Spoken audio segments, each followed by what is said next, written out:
Welcome to Digital Transformation in the Catholic Church, bringing truth and hope in the modern age. My name is Billy Atwell. I'm the Chief Communications Officer for the Diocese of Arlington. In part one, we heard from Archbishop Vigneron of Detroit and Bishop Michael Burbidge of the Diocese of Arlington, and they spoke about communications. Each had written a pastoral letter on the topic, and so here in part two, we're going to be expanding a little bit on what they said and thinking back to some of the points that they made. And we have a panel of experts with us here to do just that. So first we have Father Charles Fox. He's the Vice-Rector and Dean of Seminary and Formation at Sacred Heart Seminary. He's also a frequent contributor to Catholic World Report and other publications. We have Kresta, President and CEO of Ave Maria Radio. He's the host of Kresta in the Afternoon. He's also a noted author and journalist. We have Teresa, Tomeo, host of Catholic Connection, an author, speaker, and a media expert. And we have Erlandson, Director and Editor-in-Chief of Catholic News Service. He's also the former president and publisher of our Sunday Visitors Publishers Division. Thank you all for participating in this. I'm looking forward to this conversation. Thank you. Great to be with you. When we think of the last 30 years alone, we could even say it's maybe a shorter window than that. We've seen this evolution where we've had the time-tested mediums of radio and print and these things, and we still have those, but we've seen this transition to where there's also this digital media element that has come into that same world. Obviously that involves social media, Facebook and Twitter, but we have internet websites, blogs, all kinds of things that are at our disposal. Al, I'm going to start with you if you don't mind. How does the medium impact the content? You've been in radio for a long time, but you've also written books. So how does the way we communicate something impact maybe what we're saying? Yeah. One of the things you'll learn pretty quickly if you write and speak is you realize writing and speaking are different things. So if you're going to write for a book, it's different than you're writing for a lecture or for a talk. And we have to be always be respectful of the medium we're using. So, today we've got such a proliferation of different media. Sending a text message is different than sending an email. There are certain requirements that a text message has that email doesn't. Twitter has a limitation on character. You can't get nuance or context in Twitter messages. But this is something which media experts have studied ever since at least 1964, when Marshall McLuhan gave us that Understanding Media book with the great slogan, "The medium is the message." Something that has changed, though, drastically since I began doing radio mid-1980s is the rise of the internet empowered listeners and callers in a way that they weren't empowered before. I can remember the first 10, 15 years of being on the air. I took calls all the time from listeners wanting answers to questions. And I was, I had a large library, I was pretty well read, and so it was something I was able to give that I thought was a strong suit of mine. Once people began using the internet, they don't have the same kind of questions they used to have. They can go online, and with a few keystrokes, they've got the answer to their question. I had a good friend, a little younger than myself, who was a member of the church I pastored. He began considering the claims of Catholicism. The natural thing would have been for him to give me a call. We'd spend time talking. But instead, he ended up being received into the Catholic Church with only one or two conversations. Almost all of his information gathering came through internet searches. That's how he found himself coming into full communion with the Catholic Church. So I think that's one thing that has changed drastically. The other thing that's changed is in 1987, Rush Limbaugh began to become a national phenomenon. And I think there's absolutely no doubt, as brilliant a broadcaster as he was, as humorous as he could be, there's absolutely no doubt that he opened the door to the kind of name-calling, sarcasm, satire, which has come to characterize talk radio, largely conservative talk radio, but you find it on the liberal side too. Most talk radio is conservative talk radio. Rush was a name caller, for all of his virtues. You never did that. And I think since that time, there's no doubt that communication in talk radio format is is much crasser than it used to be.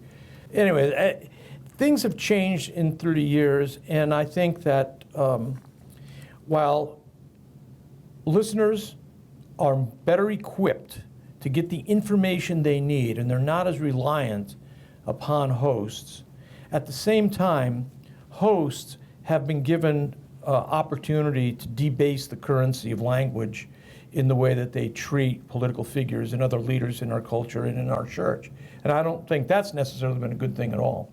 Yeah, you know, it's interesting you say that, because in the same time period is the Howard Stern phenomenon, and Yeah, he was that's right. hugely popular. So there was this kind of like, the lower we can drag it, the more ads you can sell, the more listeners you Yeah. might drive, and that became the litmus test of success rather than quality of content and what's being produced. Teresa, you were nodding your head a lot through this. I don't know if you had anything you want to throw in there. Well, because prior to coming to Catholic media, I worked in the secular media for 20 years, and you mentioned Howard Stern and Bell went off, because I can remember.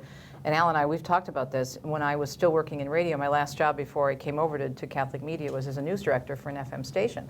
And the FM station was adult contemporary. And we had a morning disc jockey who was a pretty decent guy and came from Chicago, so he had a lot of major market experience.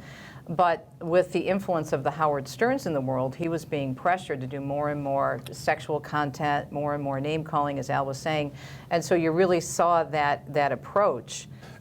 Greg, you're an optimist, I know, so I want you to share with us, if you would. When you look ahead as this thing continues to evolve, because you've worked in media for a long time and you're with the Catholic News Service, so you're getting good, I think, visual on the media world and the landscape that's there. What do you look forward to, and what do you see kind of hope and excitement about as this continues to evolve?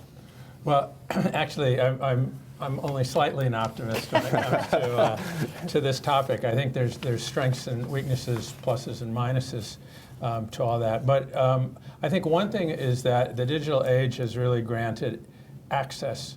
It's democratized access. Absolutely. A way to speak to people. You know, anyone can run a podcast. It's very low barriers to entry. Immediacy is another issue. I think that idea, for example, journalists now have to be on Twitter. They have to be there to find out immediately. It used to be a news event would happen on day one, you reported it on day two, and you analyzed it on day three. Now, on day one, you better have your analysis ready and jump into it, which is, I think, one of the problems. Journalism has less time to be reflective, less time to do research. And another part, I think, might be accountability, that people get feedback immediately, and they can ask for accountability. So it's part of that access point. You can chase after someone that you're criticizing, for example, which isn't always done in a mean way, but it's something that happens, again, immediately. And then the final thing would be community. I think that we're so hungry for community these days, and the digital environment, for all of the problems that it can have, can provide ways of people to develop community. And I think that's something we'll have to see how that balances out with some of the negatives that we'll talk about. Yeah, and it's funny, Bishop Burbidge mentions that in his pastoral letter, kind of going back to part one of this, is that there's a loneliness effect that can be created with social and digital media, where it's not real community, but it does create supplement. And so when we've gone through a pandemic and those kinds of things, it can create a sense of connectedness. My wife's grandparents are able to see photos and videos and things they probably wouldn't otherwise see. We wouldn't be hooking up VHS tapes, making it, and then sending it to them if we were going with the more traditional media. So they're able to access things that they otherwise wouldn't. And the same is true with news and analysis and those kinds of things. One thing that both Bishop Burbidge and Archbishop Vigneron mentioned in their in part one was that a lot of what people know about the Catholic Church and Catholics in general, people who embody and live out the faith, is through mainstream media, and that's not always good. So Father Fox, let me start with you, maybe just from a kind of a pastoral perspective. How would you describe the portrayal of the Church and Catholics in general through mainstream media? It's often unfair, often uninformed, and yet we have to be careful not to give in to a kind of whining about mainstream media coverage that itself can be corrosive of the Church's life. Our Lord gives us the model of putting up with a lot, he submitted and opened not his mouth. So on the one hand, a certain reflective silence is required in the face of this on the part of the people at large. Now, I'd have a different answer with regard to Catholic media. But I think for your typical pastors and people, abandonment to divine providence is a strong part of our spiritual heritage that I think we need to recapture in the face of such tumultuous times and attacks on the church. And also to recognize that we're following Christ when we take these things magnanimously, which means with greatness of soul, that we trust in the Lord to bring us through this. And then with regard to Catholic media and the way people engage with digital media, whether it's in comment boxes or in, their own personal blogs or whatever, to speak the truth and to speak with authenticity, which might sound like it's the same thing, but it's not just about saying things that are true. It's also about saying them without manipulation, because I think that's what people feel over and over again from the mainstream media, is that they're being manipulated into a certain position, a certain way of thinking, There's an a certain way agenda of there. speaking, that there's an agenda and a vocabulary that goes with it, and all of it's mutually reinforcing. And so part of the beauty of this democratization that Greg talked about is that people are able to speak with a freshness. They're outside of that vocabulary and those patterns of speech. And so they speak with a new vitality and give simple witness to the truths of the faith that can be really beautiful and build up the body of Christ. Could I jump in just for Yeah. 1 second? I want to pick up on the point that Father talked about with the whining. I think that's really important, because what Al and I try to do, and I know that most of us, I think, in Catholic media are working to do this, and this is what I loved about the pastoral notes from the bishops, is to help people understand how to discern media properly. And we can be a real tool in that area. And Al and I have found ourselves doing more and more secular media interviews when a Catholic story arises to help explain something within the faith. Because having been in newsrooms most of my life, unfortunately, many people, and I was one of them before I came back to the church, I was identified as a Catholic, but I didn't know much about my faith. I knew the basics, but even that was limited. And so it's an opportunity for us to educate. The reaching out and having some patience. But I think we also have to politely call them out when they do make major mistakes, because that leads to a lot of misinformation, and it can have an impact on evangelization if the church is, if people are only getting their information from the secular media and they're not understanding what the church is all about. Yeah. I can just reinforce Teresa's point from a pastoral perspective. It's really essential to call them out in those instances, because it contributes to that work of building media literacy that you were talking about. Right. And that formation's essential. I mean, I have conversations all the time in which my main task as a pastor is to help people read media reports with appropriate critical literacy, and just to help them interpret what they've read or heard. And so I think the work that you're doing is really essential. Do you remember the story a couple of years ago? This was during, you probably remember this, and I think Al and I, we talked about it. You were probably still in seminary at this time. I don't know. I know you're very young, but well, under during Benedict's pontificate, when he was, it was during the ordinary time, and it was during one of the audiences, and he had green vestments on. And so I think it was the Associated Press who actually reported, because there was a story, the church was working on something within the Vatican about the environment. They were doing something to some of the buildings. I can't remember the specifics. But I think it was the AP who actually reported, or another major news service, not the Catholic news service, it was you guys. They actually said that Benedict goes green. And the writer, and they weren't just alluding to the topic. They were alluding to his vestments, and they actually mentioned that in the story. Remember that? Yeah, I do. So this is a type of misinformation, and something so basic, something that, so anyway, there's a lot there.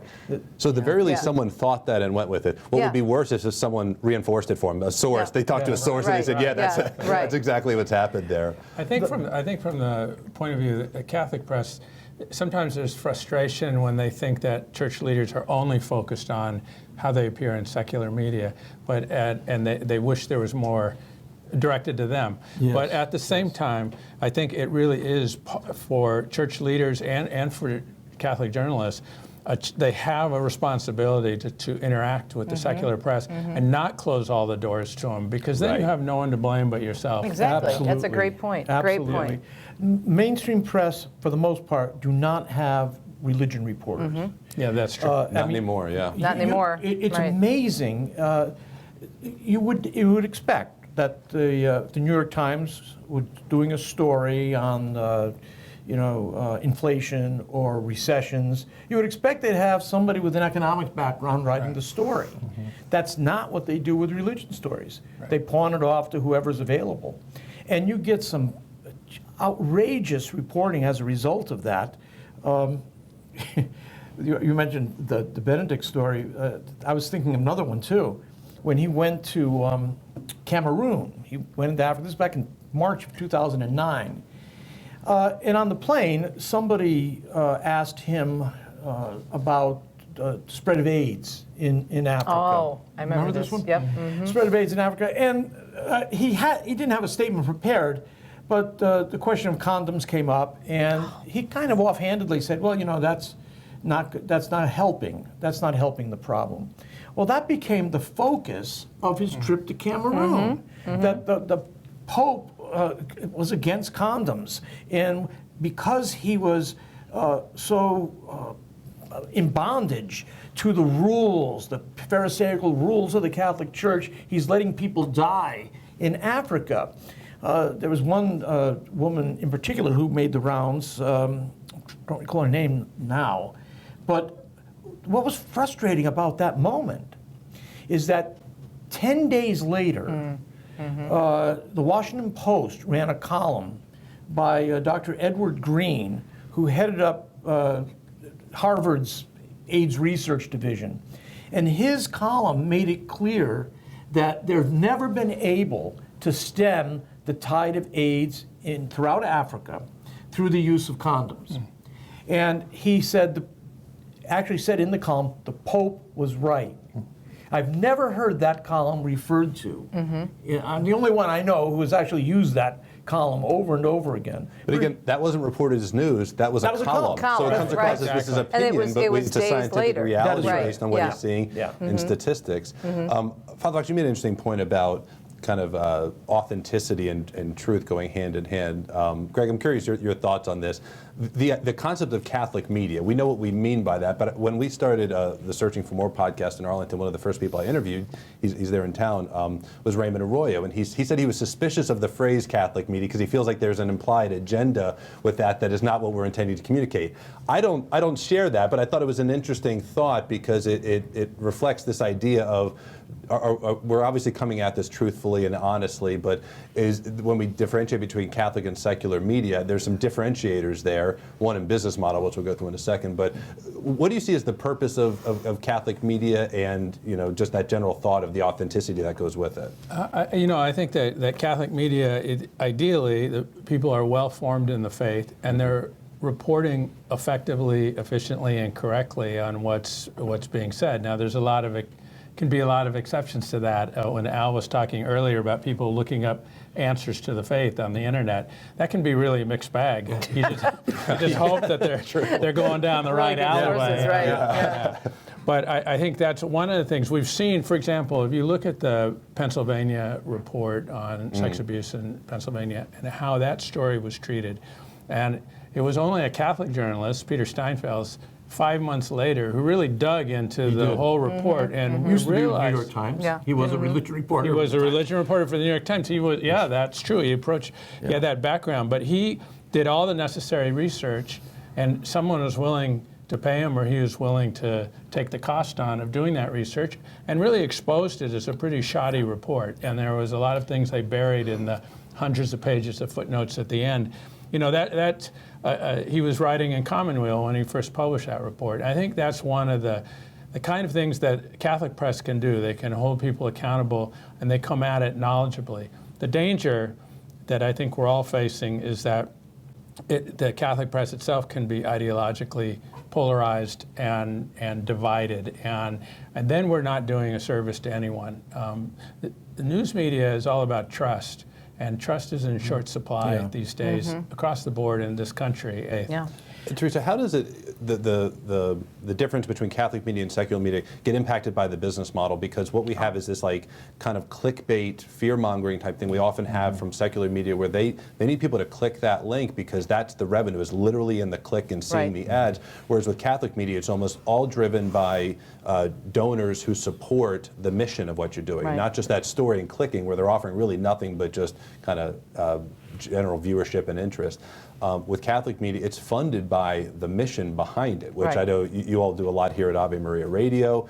That's you do drives to get people to contribute, and that's a much harder thing to get people to do than click on a Facebook ad with a really attractive photo or really sensationalized Right. headline. How does that impact the quality of the media? Because you come from a secular media Well, background. it's huge, and we call it now fear porn, but in my day we called Yeah. it if it bleeds, it leads. And, Yeah. and it's the same thing. And people don't realize that, and Al and I talk about this all the time when we do our media segments, it's a business model. Making money is a business model, and that's why fear is so rooted in the way they cover story. The other thing, too, picking up on Greg's point and what you were saying earlier, the big difference is in Catholic media, people know we're Catholic. We can write out and say, Yeah. we are Catholic, and we make no bones about it. We're here to educate on the faith. We're here to enlighten and engage. Secular media, for the most part, still try to claim that they're a secular operation. Neutral on these things. operation. Well, yeah. You know, which Not just true. doesn't exist anymore. And, Right. and that's not fair to the viewing public, and so or the reading public, which is a big difference. Don't you think? Yeah, I Right. do. And I think people don't mind if you have an agenda if it's clear. If you're open about it. I mean, right? we're Catholic Right. media. Yeah. What makes us Catholic media is that we are concerned for the mission of the church. And we try to keep that in mind with the work that we do. We wanted to advance the overall mission of the church. And there's also part of the problem I think people have is when they think of Catholic media, they simply think of Catholics becoming clannish and kind of just talking to themselves, which of course we do need to talk to ourselves. But we should always be thinking, this I would love to stress this to everybody involved in, quote, Catholic media, would people outside the faith listening to you right now, would they find this conversation winsome, attractive, truth-telling? Would they see something gracious here, beautiful? Would there be something to move them to act nobly? I think we should always keep in mind that as Catholic media, we certainly know we're primarily broadcasting to Catholics. But we ought to be able to talk about what we're doing in a way that if unbelievers happen to watch what was going on, they would be kind of surprised that this is kind of interesting. It's like a world we haven't tasted or Right. visited before, Right. you know? Greg, I want to build up a point that you made before, is that anybody can start a blog or a podcast or a website. You don't have to be particularly well-formed in the faith to suddenly become a Catholic blogger or a Catholic whatever. Should there be some sort of monitoring or some sort of vetting service or some sort of universal standard for identifying authentic Catholic media from those who are maybe either have really kind of corrupted agendas or aren't really qualified to be speaking about it? I don't have an answer to this. That's not a setup. It's just kind of a genuine question of, I think is there Bishop something we can do about should it? do that. No, Don't sign me Or up for more Archbishop work. Bigger. We'll let them both handle that one. everyone wants that for different agendas. Even at the USCCB, I've heard that complaints come in from both sides. Right. I want them shut up. I want them shut up. It's really hard. I mean, if it has the name Catholic, the bishop can step in and Right. make a judgment there about whether Yeah. it should have the name Catholic or not. Some people have looked at the Catholic Media Association, which used to be called the Catholic Press Association, but they don't really have the means to do that if it's not violating Right. some basic standards of decency in journalism. Especially if the publication has some support from a bishop. Yeah. I do think, though, that, again, getting back to the beautiful notes that the bishops gave us, discerning, a sense of discernment. I mean, we're all experienced media people, and so we have because we were educated in it and we know how to spot things. But I think if people look to the church, and this is why these letters are so important, in terms of how do you discern what's coming at you, all the information. Latest statistic I saw was that adults are consuming about 11 hours of media a day. And so what are they consuming, how are they consuming it, and how is it affecting them? When I do my media panels and my media talks, I tell people, not to sound like a psychotherapist, but when you're on a particular website, and this could be holding true for a secular media outlet as well, how do you feel? What's your sense of peace What's your sense? What are you getting being on this particular website? Does it make you feel that, okay, this outfit is actually, or outlet is actually covering the church fairly? It gives me some good news, gives me some bad news, but it's good because I'm informed. I don't feel like I need to, the sky is falling and warning, warning, Will Robinson, danger approaching, that kind of thing. There are some sites out there that are nothing but always negative, always attacking, and find nothing good in the church. And around every corner is the bad priest or the bad bishop that's just out to get, whomever. And, this is something to keep in mind. I'm going to tell a story here, which I think is pretty important.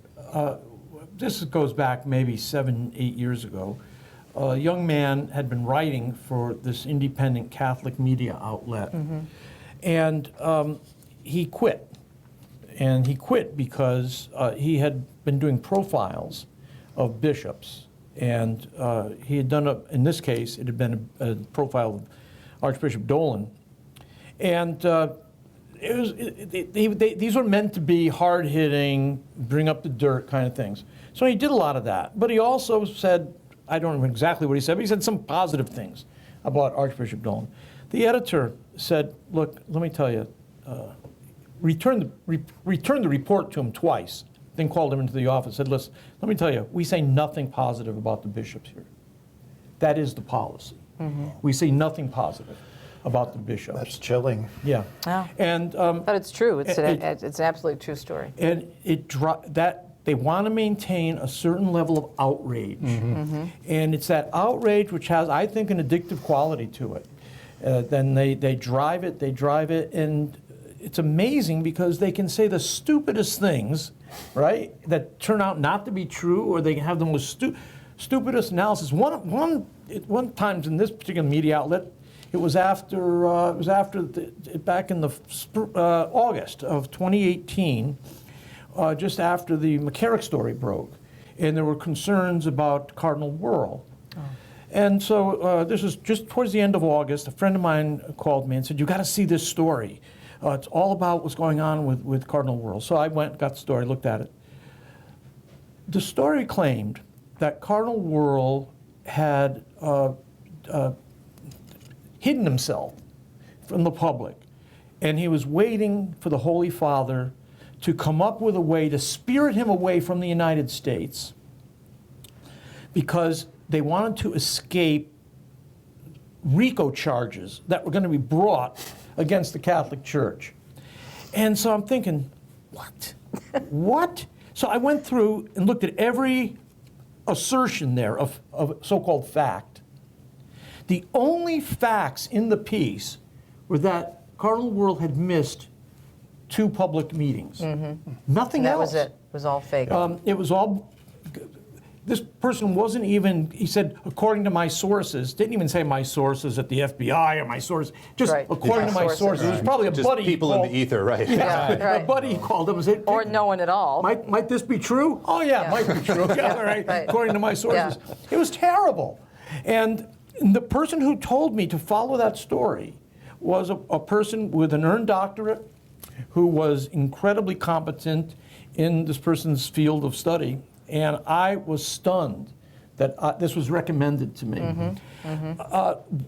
Why would people be attracted to that over the long haul? All I can think of is that feeling of outrage also plants within you kind of a secret of knowing, having an angle on things And that the other superiority. people don't Right, see. right. Yeah.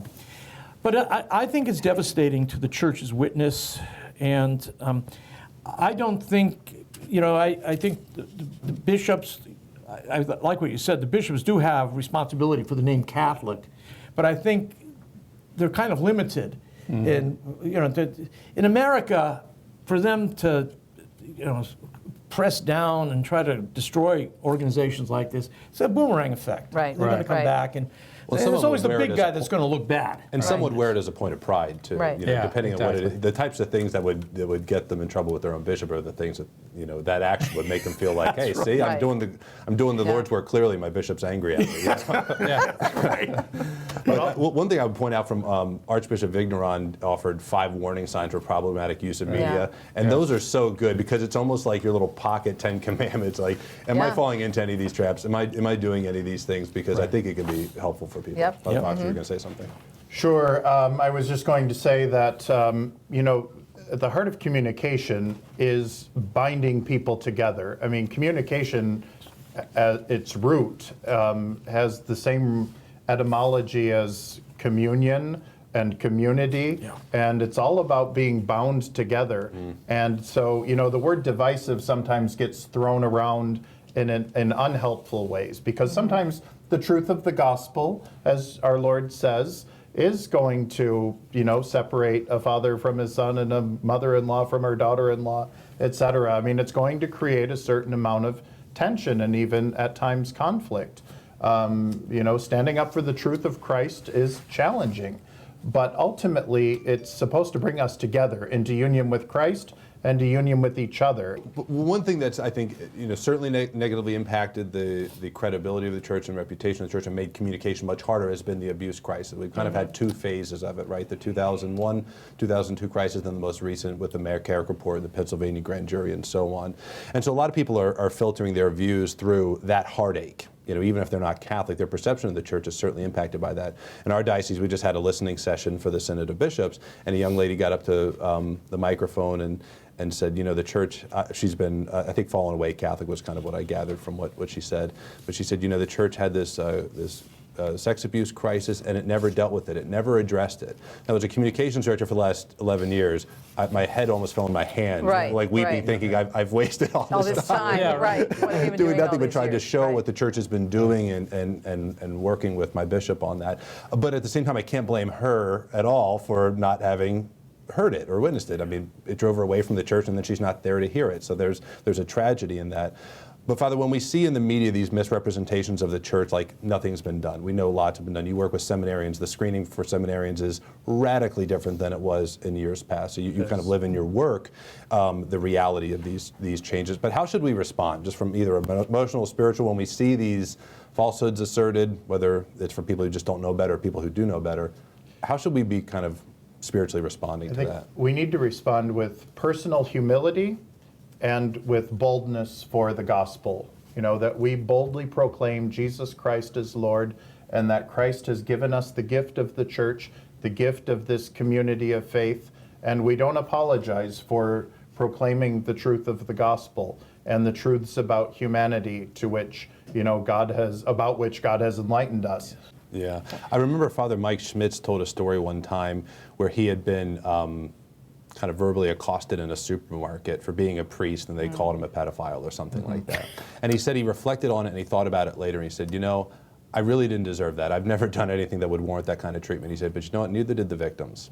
Yeah. Yeah. And so we kind of joined his sorrow and I think anger to an extent of what happened, and said, then I get to join my sorrow to theirs, and together hopefully we can pray and get closer to God through it, and make the best of that situation the most you can. I think we're also going to have a time to really sum up this year, because this will be the 20th anniversary of the charter and the revelations that came out in Boston and everything that came from it. And the church would really miss out on a chance to say this is all that we've done. And especially the American church. I mean, we have really, through our pain and suffering and humility in addressing this and in recognizing the victims, we've also led the way for the rest of the church, and I think the actions And the that we rest of the saw, world. the rest of the world, in so many other areas. and Pope Francis and a lot of the reforms he's instituted have really echoed things that we did in the United States, as well as solving additional issues. But I really think this year is going to be an important year for us to reflect on this. I'm interested in asking a question too related to this, and that is that I remember back in when this broke in 2002 with the Boston Globe story. And I was asked to attend a meeting in Philadelphia. There were somebody was Austin Roos was putting together a group of people. Father Grishel was there, Phil Jenkins, the historian, was there, and we thought we were going to have to push back against the mainstream media because they were going to distort this story, you know. Of course, within a few weeks, it was clear that what Boston Globe had was, there's not much you can do with that. This was a terrible story, and we weren't going to have any real influence. But the Dallas Charter came out, and for the most part, and this is why I'd be interested in getting your feedback on this too. For the most part, I was under the impression, writing and speaking with listeners and friends, that people said, okay, this happened, it's terrible, it goes back a long ways, but the bishops have now done something, and let's see how this works in the future. And you know, immediately we began to think that we were seeing a lot of these things had really peaked in the 1970s and into the 80s a little bit, but now it was way down, way down. And then 2018 came around. Mm-hmm. And the McCarrick story opened this up like I would never have imagined. Mm-hmm. People were no longer saying, what are the bishops going to do about this? They were saying, what are we going to do about it? Mm-hmm. And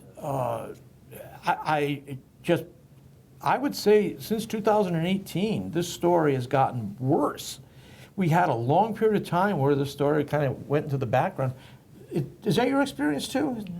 I think the problem, again, it goes to trust. Yeah. The McCarrick story and the fact that he'd been around for so long and recognized and also admired by a lot of secular journalists. Yes, he was very accessible to them. And so the sense of hypocrisy and the sense of betrayal was so strong then. And of course, then other stories came out involving bishops. Right. It came out that the charter really didn't address the idea of bishops, and there's a reason for that. But that just ended up leaving the church looking like it had not made any progress. Yeah. Mm-hmm. One thing I would say that I think was different in 2018, just looking from a diocesan, like local perspective, was that people focused their attention a little bit differently. Like, all politics is local. So McCarrick, while he was some cardinal that most people didn't know about, but you find out there's a cardinal. Well, the fact that he gets laicized in the end was a big deal. Yeah. I mean, that was major. So I think that signaled for some people a shift. But they also, I think a lot of people focus their attention, well, what's happened in my diocese? And as dioceses have put out their list of credibly accused, I think it's given them a sense as to what's happening in my diocese. There might be bad things happening elsewhere. There might be corruption elsewhere. Who's to know, and how do you even figure that out? All I can do is look at my diocese. And I just felt like a lot more people were really focusing their attention locally, which was good, because if you're communicating actively, there's now ears that are receptive to that. I think that was maybe one shift that was healthy in the 2018 that was different, was people were really thinking about my diocese, my bishop, my priest, whereas before it was kind of this general problem that they couldn't really ever pin down. And you said a key thing, which is if they were communicating effectively. We, as a church, we say the truth will set us free, and that's again where it's so important that whatever Catholic communications effort is in the diocese, that they're upfront in dealing with it, because otherwise it's going to come out in some other way, and then you lose trust again. I would say also media activity never happens in a vacuum, and from 2002 to 2018, you have the rise of the social media. So we know how people are responding to a degree that would have been impossible in 2002. Excellent. And so we're hearing all of these voices expressing their horror at these reports. And also you've got years of built up cynicism about authority, and people's sense of, and this is one of the big themes that I think about a lot with regard to the way people approach media, is their sense of the chaos the world is in right now. And I think one of the great services we can provide as Catholic communicators is to imitate our Lord himself in bringing order out of chaos, in both his creative act and his redemptive act. Father, help us think through kind of the righteous anger that we might feel. You see these stories, and whether you work for the church, I think sometimes people think that if you work for the church, you don't feel that same anger and just bewilderment that other people do when you hear some of these stories.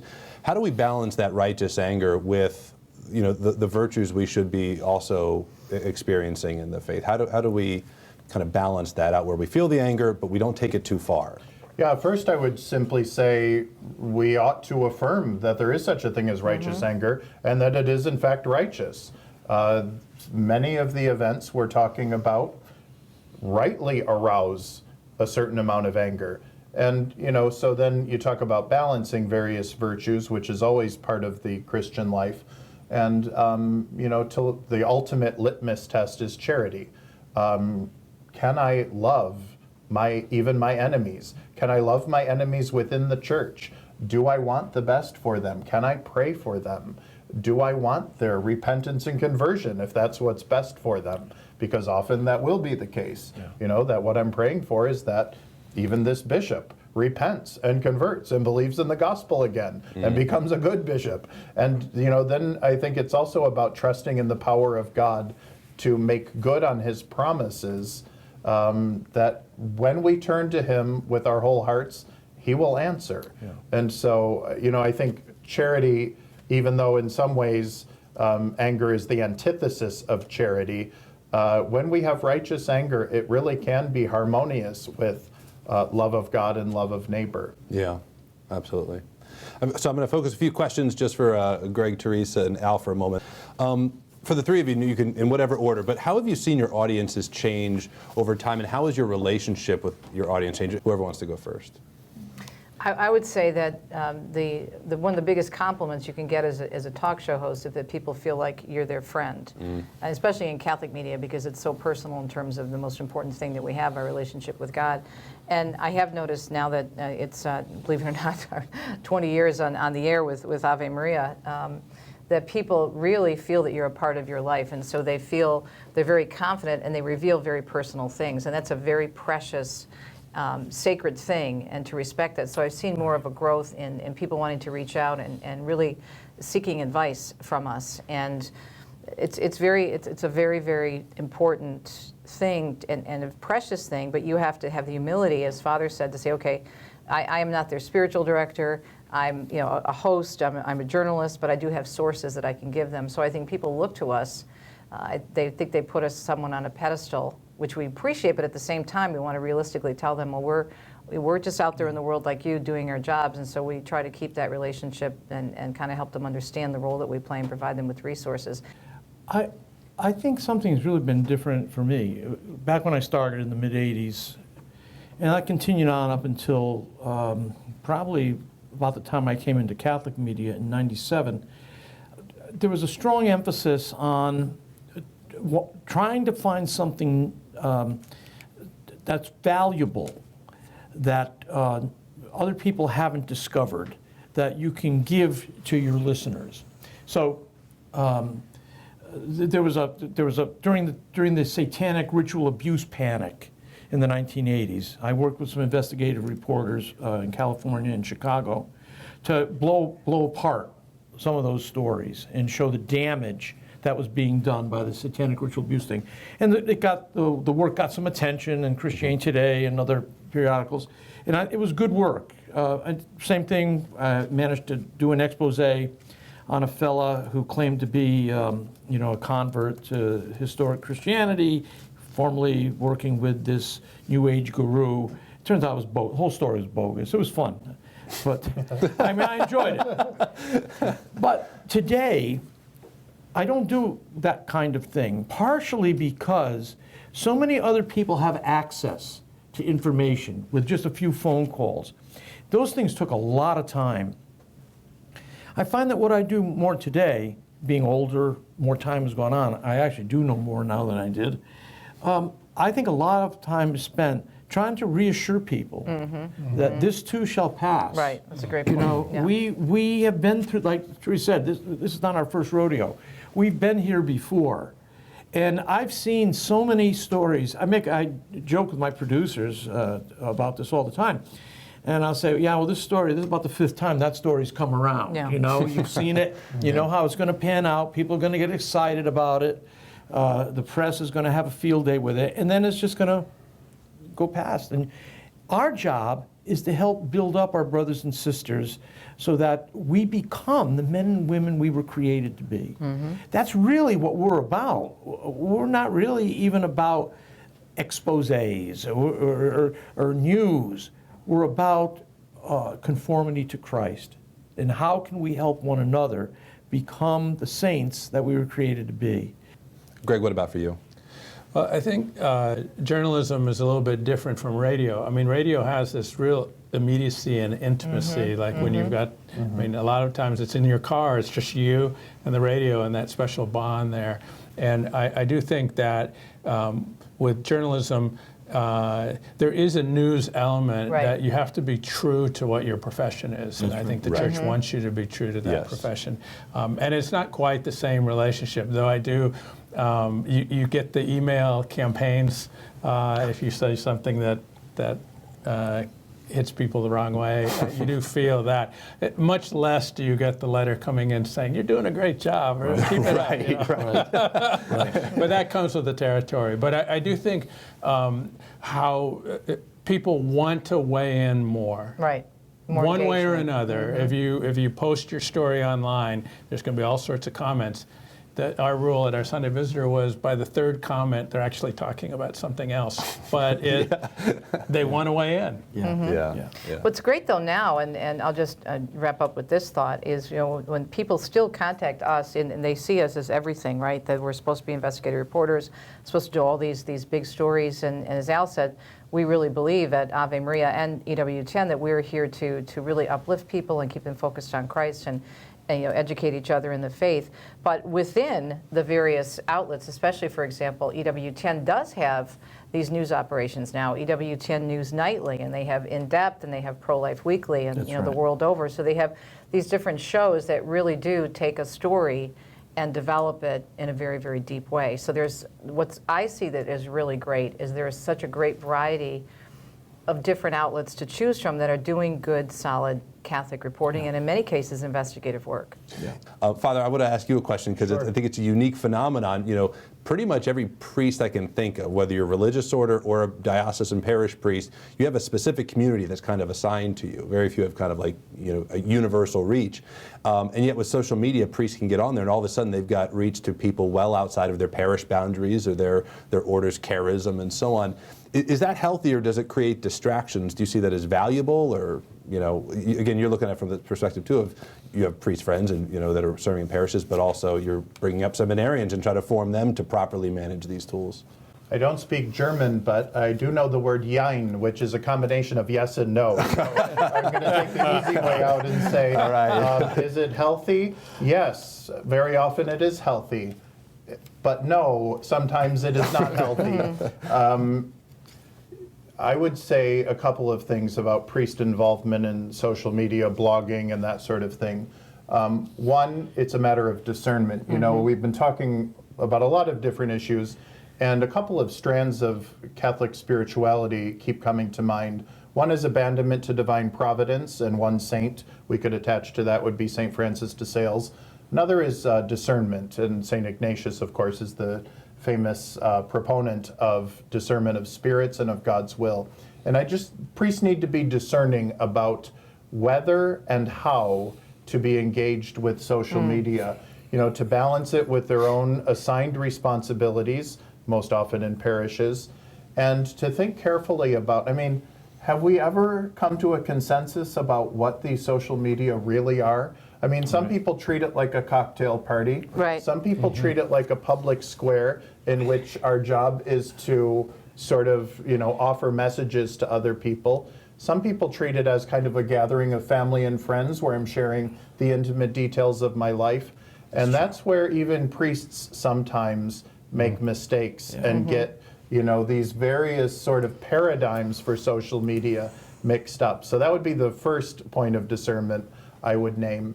And then the second thing is never to forget you're a priest. It's not about advancing your own public or your own private opinions in a way that you would not do in other fora. So the distance created by social media should not embolden us to, reveal more of our private views than we would reveal to our parish or, at a larger gathering of family or friends or that sort of thing.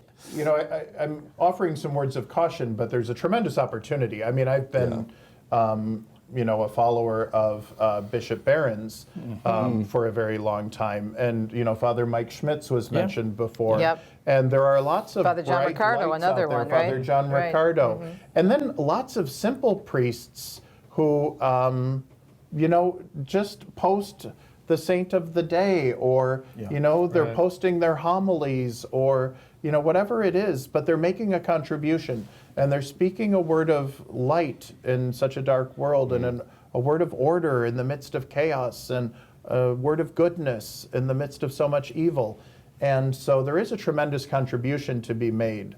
And so that's sort of, I'm thinking of three prongs, abandonment to God's providence, discernment, and also evangelization, that mission focus.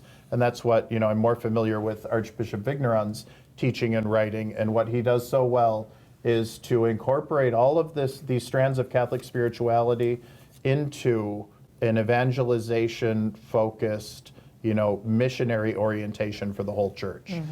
Father, is this part of seminary training? I know you can't speak for all seminaries, but is this something that's becoming incorporated more in kind of the human formation in seminary life, this how you represent yourself online and in social media? It is. We spoke earlier about the increased psychological sophistication with which we need to approach seminary formation in the wake of the abuse crisis, and that's certainly the case. But it is also the case that we need to help seminarians to be media savvy themselves. Yes.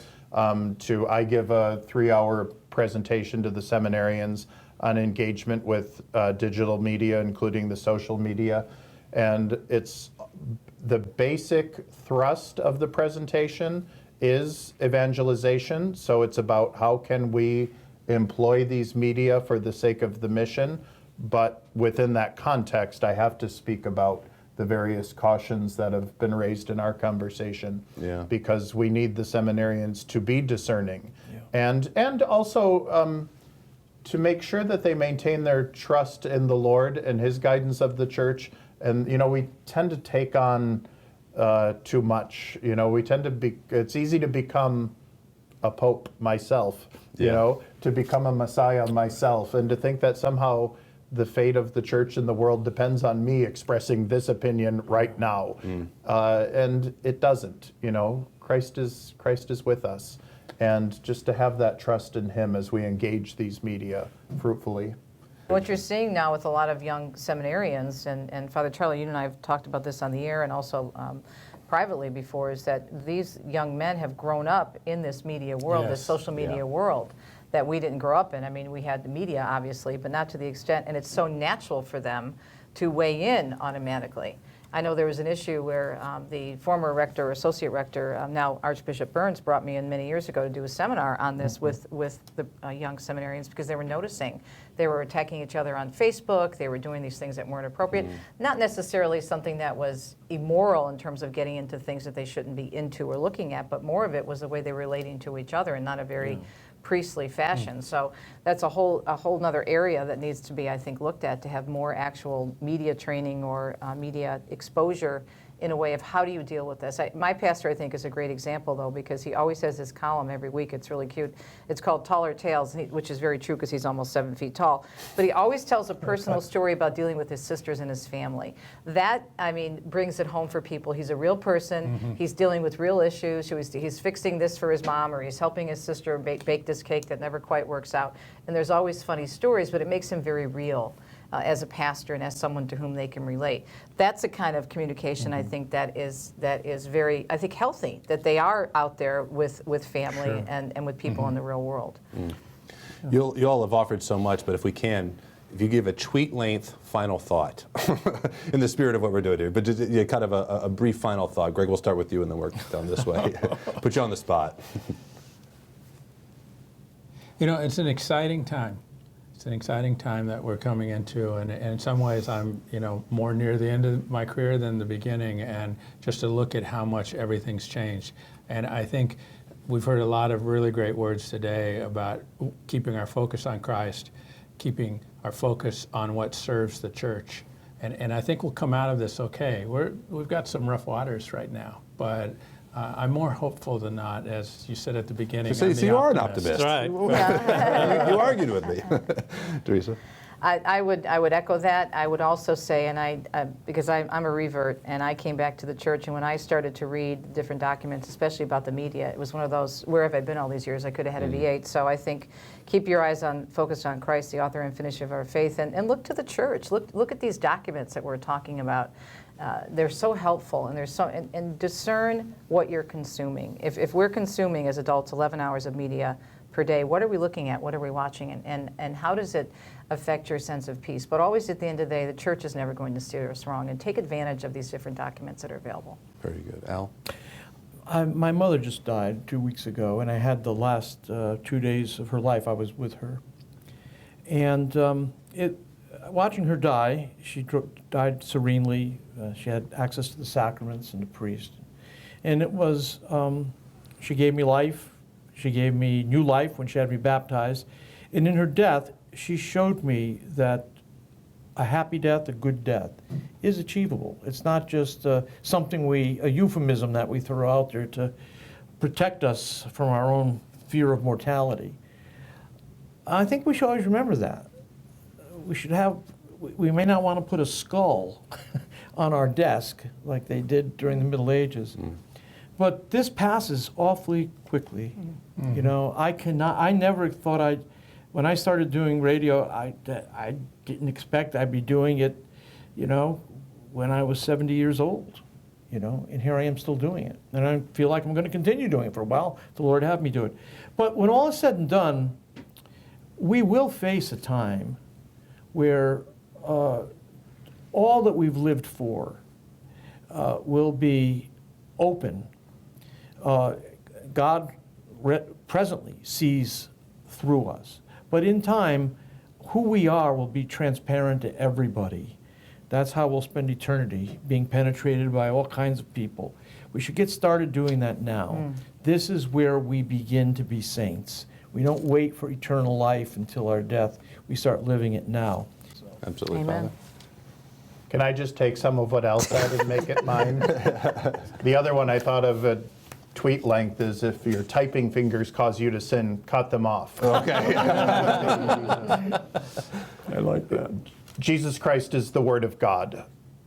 God communicates His truth and His life and His goodness to us.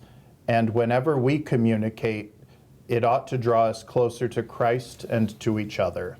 That's what communication is really about. And if we keep Amen. our eyes fixed on Christ, we will do very well, and there's always reason for hope in Him. Amen. Amen. Beautiful, perfect, Denny. Thank you all for you're very busy people. So I appreciate we were able to get you all here and do this part two. Thank you so Thank much for all you. that you do in your ministry, but for your contributions Thank you. here. Thanks, Billy. Thank you, Yeah. Billy. Great to Great be with discussion. you. So that wraps up this part two of Digital Transformation in the Catholic Church. To learn more about Ave Maria Radio, which was our host for this part two, go to avemariaradio.net. To learn more about the work that Greg's involved with at the Catholic News Service, go to catholicnews.com. And to read the pastoral letters from Archbishop Vigneron and Bishop Burbidge of Detroit and Arlington, go to unleashthegospel.com and arlingtondiocese.org. Thank you.